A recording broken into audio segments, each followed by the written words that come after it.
अस्सलामुअलैकुम।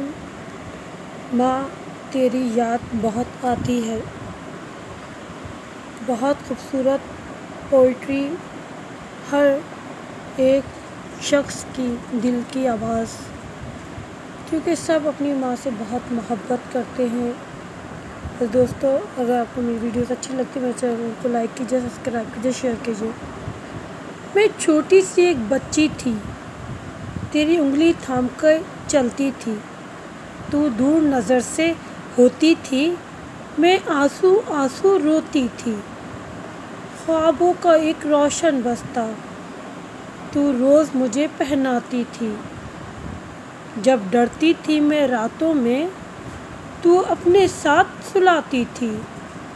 माँ, तूने कितने बरसों तक इस फूल को सींचा हाथों से, जिनों के गहरे भेदों को मैं समझी तेरी बातों से।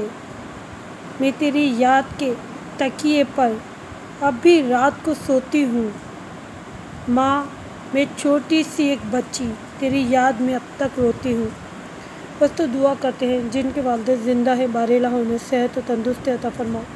जिनके वालिदैन इस दुनिया में नहीं है, बारे इलाहा उन्हें अपने जवारे रहमत में जगह अता फरमा। आमीन।